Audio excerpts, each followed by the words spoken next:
Hello बच्चों, तो आप लोग कैसे हैं। एक बार आपका फिर से स्वागत है GC point by CP sir YouTube channel पर। तो बच्चों, आजकल हम लोग देख रहे हैं 12th क्लास फिजिक्स और उसमें बात कर रहे हैं इंपॉर्टेंट डेरिवेशन की जो महत्वपूर्ण है आपके परीक्षा में आने के लिए।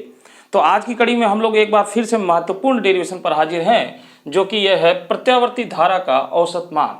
तो बच्चों, जो प्रत्यावर्ती धारा है इसका औसत मान कैसे निकाला जाएगा, तो निकालने से पहले इसका आंसर देखिए आपके सामने ही मौजूद है। देखिए चलते हैं बच्चों, ये देखिए प्रत्यावर्ती धारा का इस तरीके से चलती है ये, यानी अल्टरनेटिंग करंट। तो बच्चों, ये एक पूर्ण चक्र करने में ये एक बार आधे चक्र में, यानी एक आधे चक्र में ये धनात्मक होता है तथा दूसरे अर्ध चक्र में ये ऋणात्मक होता है। तो यहां से लेके, यानी इसका मूल बिंदु 0, यहां से लेके इसको एक पूर्ण चक्र करने में t समय लगता है, इसको t समय लगता है। तो यहां तक बच्चों देखिए धनात्मक और यहां तक ऋणात्मक, तो यानी आधा प्लस आधा माइनस मिलकर के हो गया 0, सीधी सी बात। तो यानी एक पूर्ण चक्र में प्रत्यावर्ती धारा का जो औसत मान होता है वो 0 होता है। चलिए पहले इसको लिख लेते हैं हम लोग। तो यहां पर लिखते हैं प्रत्यावर्ती धारा, प्रत्यावर्ती धारा पहले अर्ध चक्र में एक दिशा में होती है तथा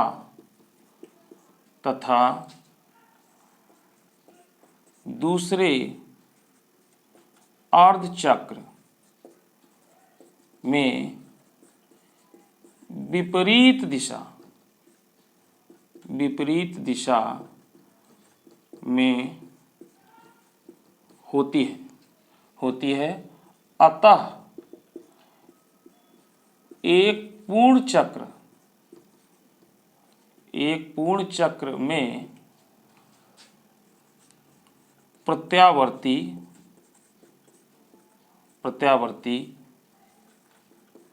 धारा का औसत मान 0 होगा। ठीक है बच्चों, तो इस तरीके से हो गया, ये तो परिभाषा हो गई। अब बच्चों यहाँ पे कुछ बात कर लेते हैं इंपॉर्टेंट। तो यहाँ पे देखिए इंपॉर्टेंट बात क्या है, जो ये धारा का जो ये सबसे जो उच्चतम मान है इसको हम लोग बोलते हैं शिखर मान या आयाम, इसको बोल सकते हैं आयाम या शिखर मान। और इसको बच्चों व्यक्त करेंगे I0 से। इसी प्रकार बच्चों एक टर्म आता है आवर्तकाल, जिसको हम लोग T लिखते हैं। तो बच्चों ये T आवर्तकाल क्या होता है कि एक पूर्ण चक्र करने में जितना समय लगता है उसको हम लोग बोलते हैं आवर्तकाल।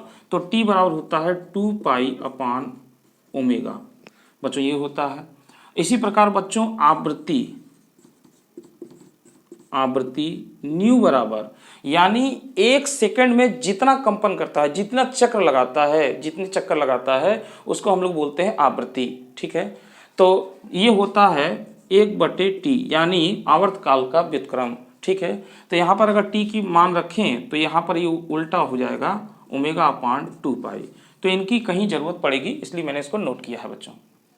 अब देखिए यहाँ पर, तो ये जो धारा आपका हो रहा है बच्चों, जैसे कि एक पूरे चक्र में इस तरीके से धारा इस तरीके से होती है, यहाँ पर एक चक्र में इस तरीके जाती है, तो पहले चक्र में धनात्मक और दूसरे चक्र में ऋणात्मक होता है। तो इन अगर सभी खंडों को जोड़ा जाए तो एक पूर्ण चक्र हमको प्राप्त हो जाएगा बहने वाली धारा का। तो इनको जोड़ने के लिए हम लोग समाकलन का प्रयोग करते हैं, इंटीग्रेशन का।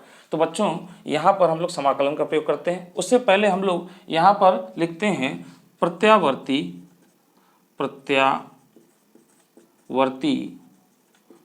धारा का समीकरण। तो ये बराबर होता है बच्चों, I बराबर होता है I0 साइन ओमेगा टी, समीकरण नंबर 1 इसको हम लोग दे देते हैं। अब बच्चों यहाँ पर हम लोग इसका औसत मान निकाल रहे हैं, तो औसत मान के लिए हम लोग I एवरेज लिख सकते हैं और इसका कैसे निकालेगा औसत मान, ये जो 0 से लेकर t समय तक जितनी धारा बही है अगर उसमें कुल समय से भाग दे दिया जाए तो इसका औसत मान निकल जाएगा। तो हम लोग यहाँ पे लिख सकते हैं 0 से t समय तक बहने वाली धारा बटे कुल समय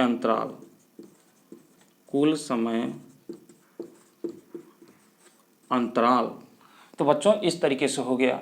अब यहाँ पर आई एवरेज, थोड़ा और इधर से लिख लें, आई एवरेज बराबर, अब यहाँ पे क्या करेंगे बच्चों, इंटीग्रेशन करेंगे इसका योग करने के लिए। तो 0 से लेकर t समय तक है, यानी इसमें लिमिट लगा देंगे 0 और t, और बच्चों यहाँ पर जो लिखेंगे I धारा और किसके सापेक्ष करेंगे, समय के साथ, तो I dt हो जाएगा ये। अब बच्चों यहाँ पे इसको हल करते हैं आगे। तो देखिए यहाँ पर मैं इसको हल कर देता हूँ। तो I एवरेज बराबर ये हो जाएगा बच्चों, अच्छा हाँ, समय अंतराल बटे कुल समय अंतराल, तो यहाँ पर हम लोग लिखते हैं ये t, ये छूट गया, कुल समय अंतराल t, ठीक है। ये तो हो गया धारा के लिए और ये हो गया t इसके लिए हो गया। अब बच्चों यहाँ पे इसको हल करते हैं तो ये देखिए ये हो जाएगा, इंटीग्रेशन लगा देंगे 0 से t, और ये i का मान बच्चों समीकरण 1 से रखेंगे। तो देखिए I0 sin ओमेगा t है, तो यहाँ पे वैल्यू रख देंगे I0 sin ओमेगा t और बटे ये t हो जाएगा। और यहाँ पे हम लोग लिख दें समीकरण 1 से I बराबर I0 sin ओमेगा t, इस तरीके से लिखा जाता है। तो बच्चों इस तरीके से हो गया। अब क्या काम करेंगे बच्चों, I0 और t को बाहर निकाल लेंगे। तो बच्चों मैं ऊपर से इसको मिटा रहा हूँ और साथ ही साथ में इसको मिटा रहा हूँ, ये आप नोट कर लें एक बार, तो हम आगे चलते हैं। हाँ तो देखिए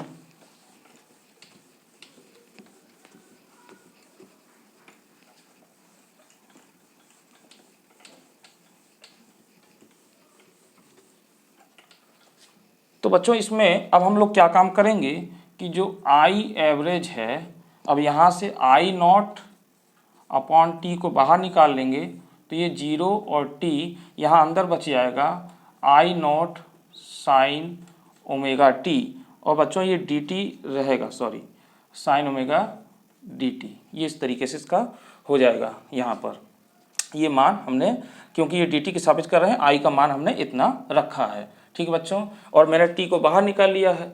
अब बच्चों इसका जो है हमको समाकलन कर, सॉरी यहाँ पे I0 को बाहर निकाल लिए हैं, तो ये केवल इतना बचेगा, ये हो जाएगा साइन ओमेगा t dt।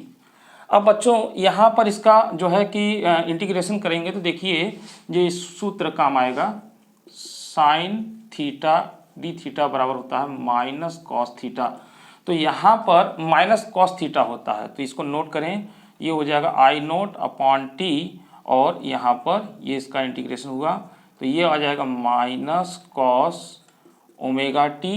और बच्चों यहाँ पे एक चीज़ और ध्यान देनी है, यहाँ पे ओमेगा t ये हो जाएगा बटे बच्चों यहाँ पे ध्यान देंगे कि जब समाकलन करते हैं तो देखिए ये t के सापेक्ष कर रहे हैं और t के सापेक्ष कर रहे हैं, तो इसमें t में ये गुणांक जुड़ा हुआ है। तो जब ऐसी कंडीशन आती है तो क्या करते हैं कि इसका गुणांक समाकलन करते समय हर में लिखा जाता है।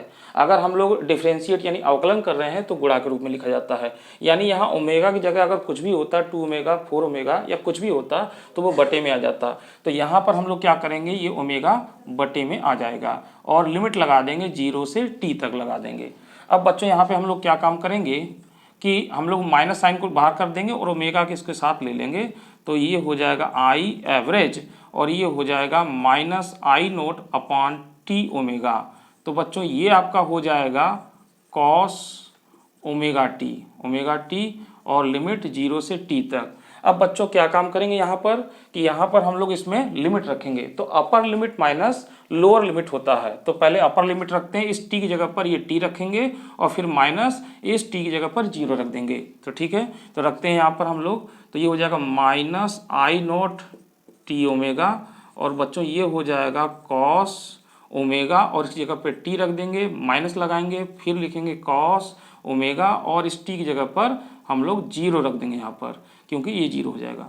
तो बच्चों इस तरीके से हो जाएगा। अब इसी को आगे हम लोग हल कर लेते हैं।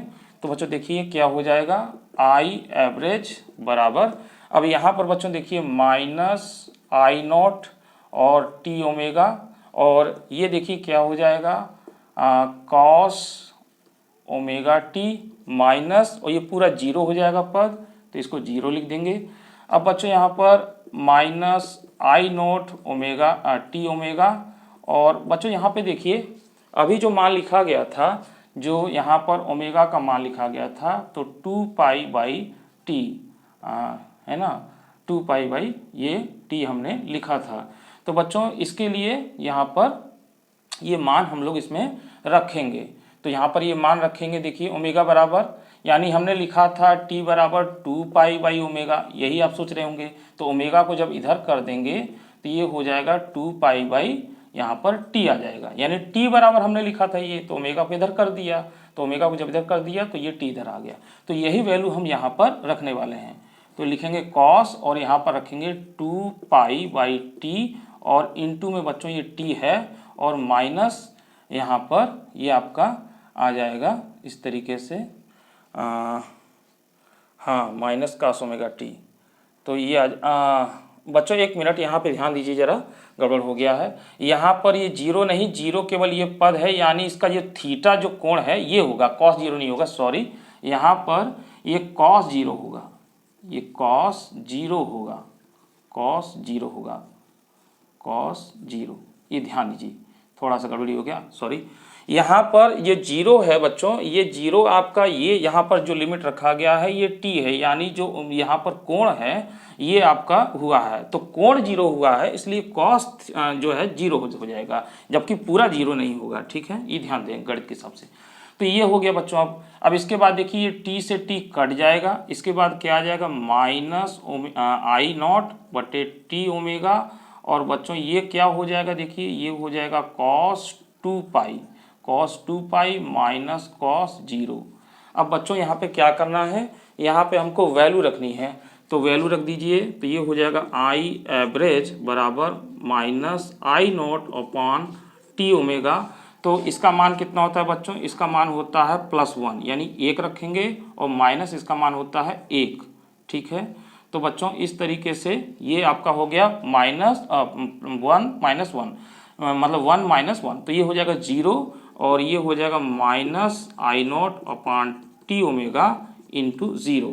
तो इसका गुणा कर देंगे तो बच्चों 0 आ जाएगा, आई एवरेज बराबर 0। तो इस तरीके से बच्चों आपने देखा कि जो थ्योरी के हिसाब से आया वही डेरिवेशन के हिसाब से भी आया।